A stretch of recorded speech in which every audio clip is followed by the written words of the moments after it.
So you saw the Starfield release date trailer and thought, okay, cool, I know when the developer direct is coming, I know when the game is coming. Didn't look like there were many details there. Then you saw the length of this video and said, dear God, what's wrong with this man? Is there actually more than I realized? The answer is yes. There's a lot to take away from Starfield's release date trailer, and I'm here to show you all of that. Ladies and gentlemen, if you're new here into Starfield news, information, and breakdowns, you're in the right place. Consider subscribing. Let's not delay. Let's get into this Starfield release date trailer and break down everything it has to offer, including footage over the shoulder of Todd Howard, which is something I've never had to do before. Normally we ease into the crazy speculation, but this one is too tantalizing to resist. So right away you see this opening shot of a ship flying around a planet in outer space. It's alone, it's isolated, and you probably think nothing of it. It's just a shot to give scale. But actually Reddit user Summon72 pointed out something interesting that led me down the rabbit hole, and I couldn't help but want to pass it on to all of you. He writes, it looks like Oumuamua. Wonder if that was an inspiration, since the speculation was Oumuamua was a ship. Now, for those unfamiliar with this interstellar object, it is actually quite a phenomenon for the space community. As for Starfield, it is pretty much the identical shape and size as the ship we're seeing here in the opening shot of Starfield. Now, what's very interesting is the meaning behind Oumuamua is how it got its name is that the University of Hawaii had discovered this asteroid, and what this means is a messenger from far arriving first. And NASA writes that this is the first known interstellar object to visit our solar system. So I just find it interesting that the first thing we see has the same shape, size, and look as an object that has the name that does mean a messenger from afar arriving first, when the whole game is based around discovering what is out there in Starfield. Some have speculated this is the player ship, that it's been customized. That is possible. We don't know for sure. My guess, though, is that what we're watching here in the opening parts of this trailer is actually the very beginning of Starfield. Let's get into that next as I break that down. So this shot should immediately bring up some memories for those of you who have been tracking Starfield. For those who don't remember, this is actually a direct callback to the initial announcement of Starfield back in 2018 with Elder Scrolls 6 and Fallout 76, where we saw what many of us had speculated to be a satellite station of some kind. But it seems like some in-game dialogue has actually given us details on what this is, and heck, we even see the inside of it. So we hear someone say over the comms, "This is Constellation Star Station LO868. Welcome aboard." So now we know what we're looking at here is a Constellation Star Station. We know Constellation is one of the central factions in Starfield that's trying to figure out what's going on out in the galaxy. Now, again, I do believe this is the beginning of the game, as we see a figure on the right floating in towards the space station, and then the camera quickly pans into you entering the Star Station. And I believe this indicates the beginning of your adventure, because they're kind of setting up the backdrop of the mystery that we learned a lot about during the Starfield gameplay reveal in 2022. So as we enter this Star Station, we hear, again, the same person over the comm saying, "The eye is showing signs over another one of those big anomalies." There's a sleeveless NPC working at the center, who I assume is the one that we are actually hearing from throughout this trailer. But the reason all of this is important is because now you take a look at the outside one more time, and you hear them call it the eye, and you recognize this central location that's glass on the top almost serves like an eye inspecting parts of the galaxy, because they mentioned they're picking up anomalies. What are those anomalies? We'll get into it in a moment, but calling it the eye would also make sense, again, because you look at it from the interior and you see this big glass roof that's almost peering out into space with a planet in the background, and suddenly it starts to come together a little bit more. But what exactly is this anomaly? Let's get into that next. Here we're seeing the surface of some type of rings. These rings are extremely important. Again, at the heart of Constellation are these artifacts here. And these artifacts, they believe, are keys to the mystery of what is out there, which is pretty much the entire theme that the game is built around. We'll start to see these rings rotate. Now, what I'm going to do is actually rip a section out of my gameplay trailer breakdown from last year to break down to all of you the importance of not only these rings, but the artifacts and what they mean for the coded chambers like the one you see on Starfield's box art. In this shot of the Starfield reveal trailer, it says beneath a number of what I believe are artifacts, Alpha, Beta, and Chi, that, quote, "Debate in Constellation continues over the nature of the pathways," end quote.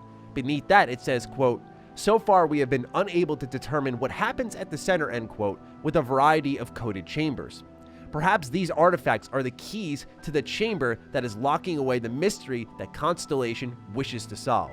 Perhaps the very chamber is the one that we see here in the Starfield cover art. That shot of the cover art is especially important right now because then after a couple of shots of the planet as well as the rings, which by the way, this game looks absolutely gorgeous compared to anything Bethesda Game Studios ever made before, we see one of those coded chambers right here. The significance of this is not just the connection to the lore that we've unearthed in previous breakdowns, but rather that it's in an entirely different setting from the last time we saw it. The first time we saw one of these coded chambers before our very eyes was on a more arid region, we'll say, which was in Starfield's gameplay reveal of 2022. Now we're seeing another one here, and my belief here is that the player will start off the game in the Star Station learning about this anomaly. They'll then be brought to the anomaly, which is this coded chamber here, which will then give them visions, as we'll see later, and bring them to New Atlantic, where they will meet the rest of Constellation and begin investigating the mystery behind these visions as well as what else is out there in the universe. Again, we're going to see a lot of similarities in this next shot to what we saw in 2022, just on a different planet. So here we're seeing the player enter the coded chamber, and within there, we're going to see the rings that begin to unfold, much like we saw in 2022, where they had this big glowing aura within them. It's going to be much of the same here, except this time we're actually going to see the player character floating at the center of all of these rings. There's then this giant explosion, much like we've seen multiple times throughout Starfield promotion material, but in this case here, we see through the rings is the galaxy. And I think this is very important because, again, it's that what's out there mentality where the rings are conveying some type of galaxy you should go out and explore. This is especially important because when you go back to the Starfield gameplay reveal, here's what someone had to say to you. You dug up the artifact, right? That means you saw it. The visions? They're always asking about visions, and here I think is the very first vision in the game that makes you go, we gotta learn more about this, and you start meeting with Constellation in New Atlantis. Not only that, but in 2022's gameplay reveal, we see the player character stepping up to a set of artifacts, reaching out and touching them, and that same orange-like visionary explosion, we'll call it, happens again. So it's clear that all these are connected and are part of your investigation. I just personally believe this is the first one the player will experience at the start of the game, your opening vault moment, if you will. All right, so that's the narrative section of the trailer. We still have to analyze all of the gameplay over Todd Howard's shoulder. Yes, I'm serious, as well as different snippets throughout the trailer. You may be wondering why I'm not going to dive deep into shots like this of Emil Pagliarulo writing some of the script for Starfield. The reason for that is this has been out in the wild for ages, as has this shot here. So none of this is new, but what is new is the stuff on the TV in the distance. So let's dive into a lot of that, shall we? Naturally, the who's and what's are going to be tough to discern, but one of the first things we see over Todd's shoulder is as the camera rotates, there is a human companion following you. We don't know who this is, just that it is a human companion. This is something we could assume was confirmed, but now we can say for sure is. Previously, before this, the only companion we knew about was Vasco, which was a robot, so this is actually a good thing to have firmed up for us. I wanted to highlight some of the cleanup Bethesda's done. When you compare the animations in this latest trailer versus what we saw last year, things have definitely been polished up a lot, and you can see the delay, even from afar, is actually starting to pay off. Down to the sprinting, heck, even the jetpack animations you'll see here. I mean, it's a world of a difference as you see your character ebb left and right. It seems far more responsive, which is exactly what we want, and it shows that, again, the delay is really paying off. Now, separate from that is actually looting. We already knew the looting in Starfield would work much like Fallout 4. You look at the object, you look at the body, the loot box will pop up on screen, so you don't have to go menu to menu to menu. In this game, it functions much of the same, but I noticed the UI coloring, the bordering, was a bit different. It seemed almost pink/purple, and I noticed that throughout the entire video that there were almost separate variations of it. Now, in Fallout 4, you could change the UI color of your Pip-Boy, and thus it would change the color of your reticle, and so on and so forth. So I think that may be a confirmed feature here in Starfield, but we have yet to see for certain. Now we're finally getting a much more generous camera angle here where we can see the gameplay up close and personal. I love the Adam Katz hat on this dude's desk, but what I love a little bit more, I'm going to be honest, is the fact that Bethesda is finally doing it. The absolute madmen are adding revolvers. Many people wanted revolvers in Starfield. It's been a request of the community for a while, and we are indeed seeing that. I mean, look at the barrel on that bad boy. Nice and long. We also get a look at some other planets, like this more arid region I was speaking of earlier. We can see a nice arch over here, this very alien-like looking planet. We also know from last year that you can fly your ship closer to the surface, so I wonder if that's a little gap you could fly between. That'd be pretty cool. And then we see everyone's favorite planet, the space dinosaur planet that I think is going to blow everyone's mind. We get another look at that. It looks absolutely beautiful compared to everything else we've seen. This one looks truly stunning. Now this screen here, this is the juicy one. We're looking at the inventory menu for Starfield. Why is it so juicy? Number one, thank God it's nothing like Destiny. I see so many Destiny UI copycats. I'm glad this one is actually calling back to one of Bethesda's older games, Elder Scrolls 4 Oblivion. Sound familiar? Yeah, I've said that a lot in the past, that there are so many things mechanically speaking that remind me in Starfield of Oblivion. Now you're going to see a little drop down menu here labeled helmets, meaning that there are going to be filters within your inventory for all different pieces of armor and I imagine weapons, so you can filter through them a bit quicker. But also I like how there are multiple different types of helmets here. This is great because it's a defining feature on your character. It's something you're going to love to see in third person. And what you're also going to love to know is that if you're on a planet that is breathable, there is actually a tab that you can hit on the bottom that says RB to hide your helmet on breathable planets. It's just a nice little bit of attention to detail here, because third person, I love in Bethesda Game Studios games. People used to slander me on using that a lot, but I think it's great.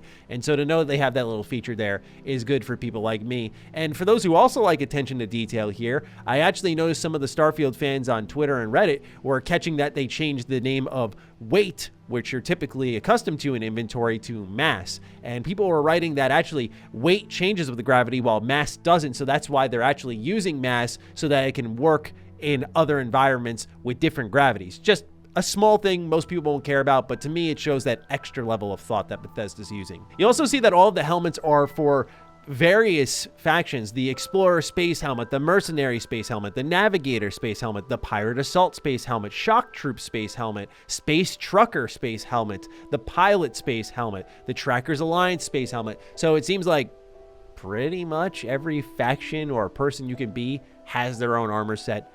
That is very nice to see. There are also various resistances labeled on the top right corner of the screen. We see physical, energy, as well as thermal, corrosive, airborne, and radiation, with all varying numbers there. I think this again plays into the fact that Starfield's going to have multiple planets with multiple characteristics, so these will all be useful in different situations, which means you'll be switching out your armor sets potentially far more often than you were in previous Bethesda Game Studios games, which I like, because that's kind of a little Breath of the Wild flair, where you would have to change if you were in a cold area or a hot area.